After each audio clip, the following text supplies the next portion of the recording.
the body stocking, the less work I have to do fighting through the body stocking to try to get to specific muscular structures. And you said you're not really using like your hands, you're just like kind of. I'm using this flat part, not the knuckle itself. Yeah, but I mean like when you're applying the pressure, you're not. Oh like, no, yeah, my pressure's, my arms are just stacked, and I'm just letting my body fall down on top. We'll see better. Yeah, you don't want to mess up the top. Don't mess with the dinosaurs. Yeah, right. And it's even a colorful like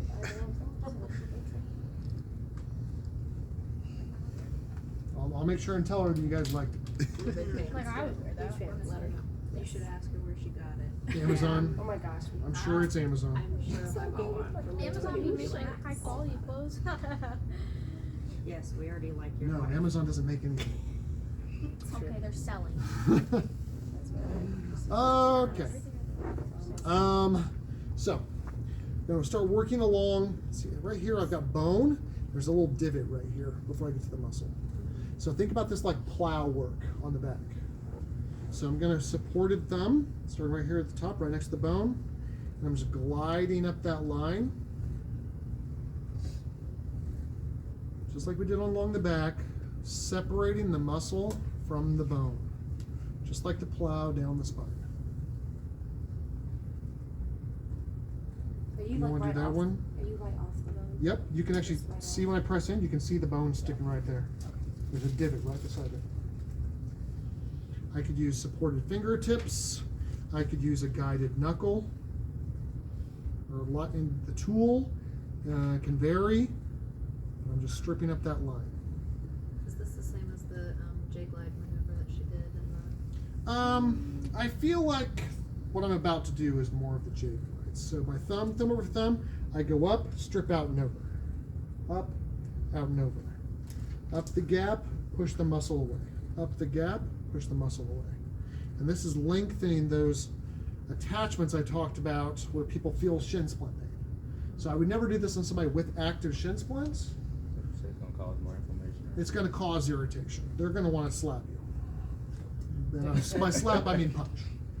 You said it can help them prevent future. Yes, so if they're once it's calmed down, the inflammation's done, the pain's gone, this can help prevent reoccurrence.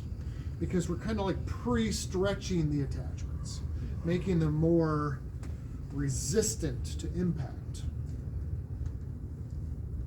Work my way all the way up to that lateral condyle near the fibular head.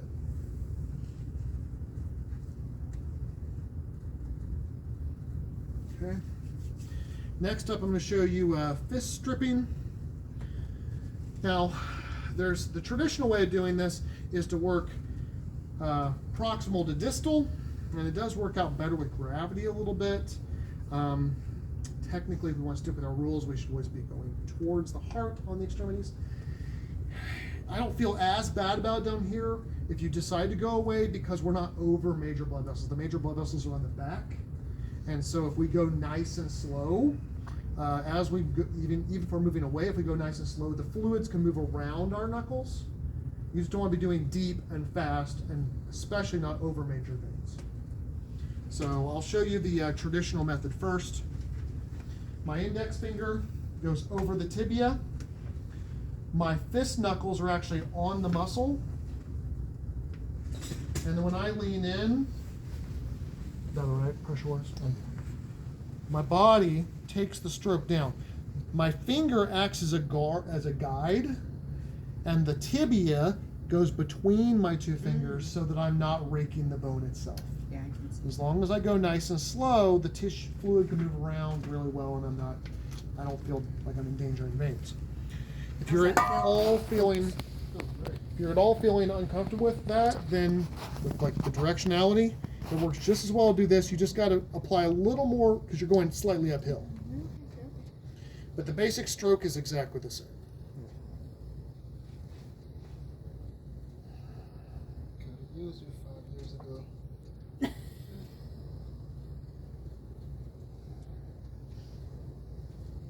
Lindley, do either of them feel any different? Do they feel any different from going either direction?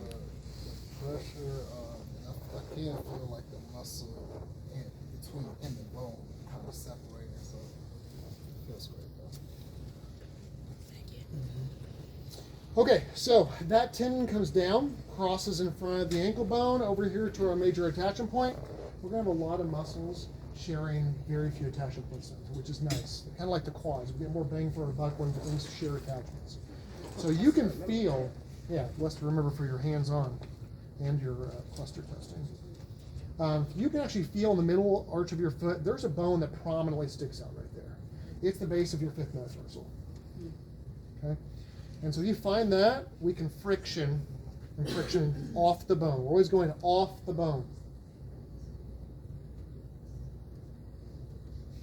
And I'm going to start there and do some stacked fingertips, kind of trace the natural tendon direction.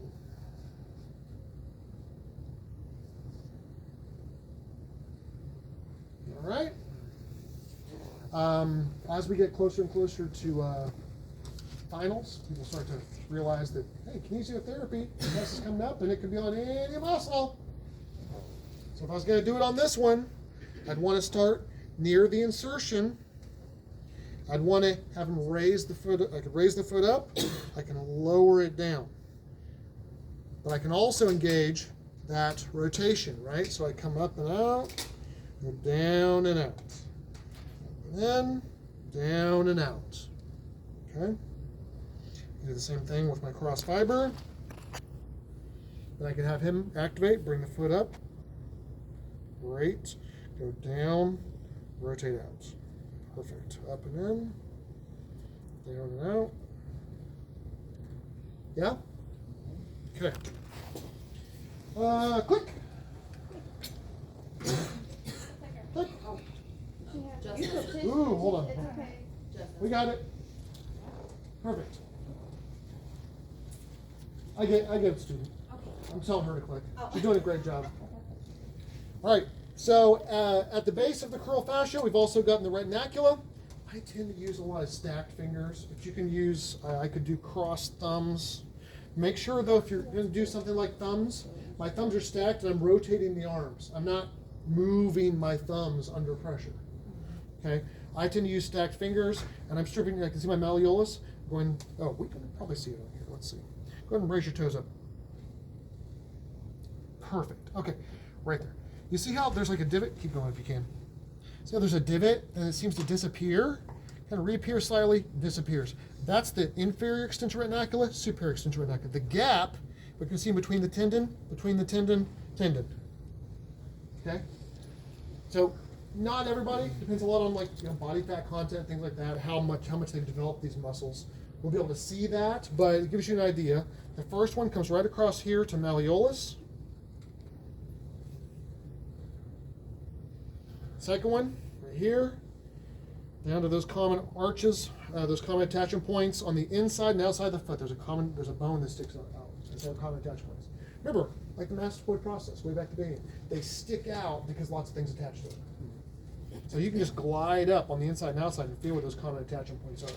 Right there at the base of the pinky, right there at the base of the big toe. Just stripping towards those. Then I'm going to come back here. I'm going to strip malleolus towards calcaneus for the peroneal retinaculum on the outside and the flexor retinaculum on the inside.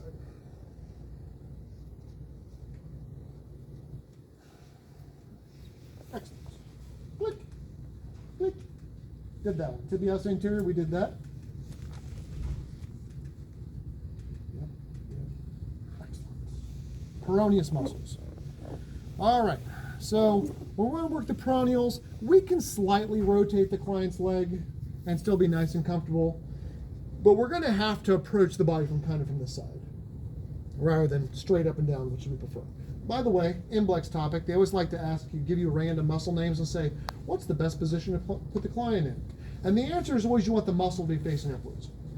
So if it's tibialis anterior on the Imblex, I'd say I want the client supine. If it's gluteus maximus, I'd want the midi prone.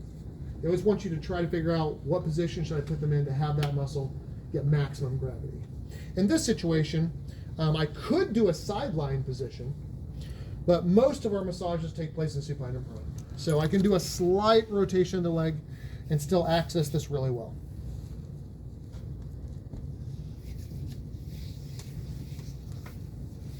Okay. Now, much like, say, the scalenes, these muscles run up here in a fair, so we've got tertius, brevis, longus, and they're going to kind of all overlap. And it's fine, we're just going to treat it all the same. Little Russian knuckle, superficial friction. So you have to hold in that position, right? If I don't, it'll start to slowly rotate Okay. back. Kind of with a little soft fist.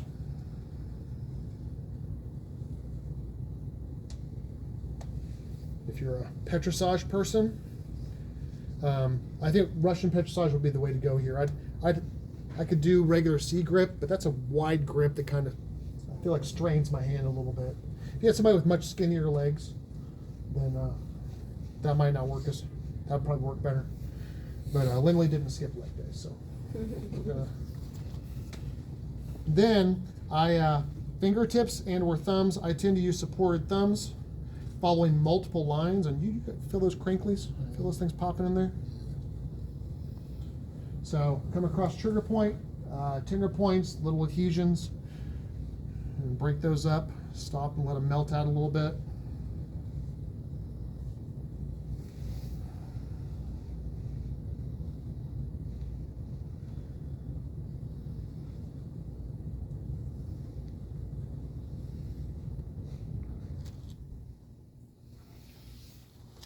Fingertips are not nearly as deep, but they cover a broader section, so they're really good for finding spots. And then you can zero in on things with supported fingertips or with thumbs.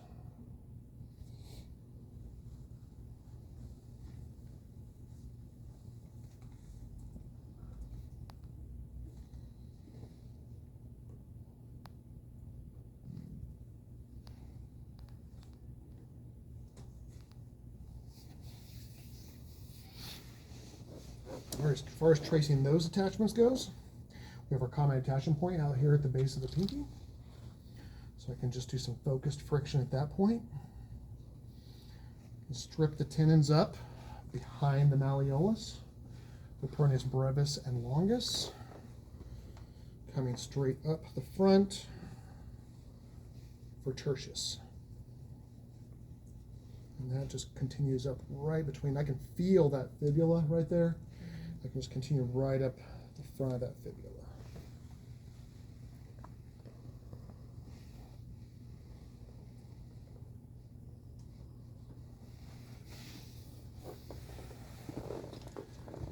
Peroneus, brevis, longus, and tertius.